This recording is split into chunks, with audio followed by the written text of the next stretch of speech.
This week, about 20,000 more Wisconsin voters cast a ballot on the first day of absentee voting than the 2020 election.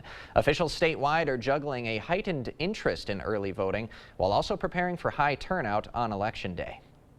It is kind of an unprecedented situation we're in right now. 4 years ago, clerks like Nikki Elson in La Crosse heard some campaigns calling absentee voting cheating and illegal ballot harvesting. Now, both political parties openly embrace it. If you don't vote, you don't get a gripe. So get out and vote between now and the 5th. If you haven't voted yet, I won't be offended if you just walk out right now. Go vote. Some partisan divide remains over the use of ballot drop boxes. The state Supreme Court has made them legal once again, but clerks don't have to use them. While Wausau's mayor briefly removed the city's drop box to community uproar, Elson says La Crosse's drop box outside City Hall is open for voters. It is a very durable, old school metal drop box that is bolted to the ground in a well-lit area, maintained just by city clerk staff again, and under 24/7 surveillance. Whether you're using a drop box or voting absentee at a polling place, Elson says your submitted ballot is guaranteed secure. All of the ballots are securely stored here in City Hall.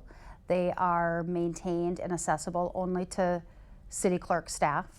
And then on Election Day, they are secured in tamper-evident sealed containers, and they are delivered to the respective polling places, also by a sworn election official. But there's still potential for outside actors to try and disrupt the election process. In Arizona, an arsonist set fire to a postal service mailbox, damaging 5 ballots. Elson isn't concerned about that happening in La Crosse and hopes it never does. You know, we would be in a world of hurt if something did happen, because we wouldn't get people to dedicate their time to this. And whether voters are in long lines for early voting or for Election Day, Elson asks everyone to be courteous to the officials who are dedicating their time to make this democratic process possible. These are your family members, these are your friends, your neighbors. There's, still going to make sure that every eligible elector can register to vote, can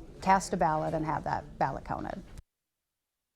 Elson says she's got 300 officials staffed for the 13 La Crosse polling places on Election Day and more names she can still call. She and her colleagues actually joke with each other that because absentee turnout is already higher than average, some of those election workers may be just twiddling their thumbs on the 5th. But voter turnout sure to be pretty high on this Election Day.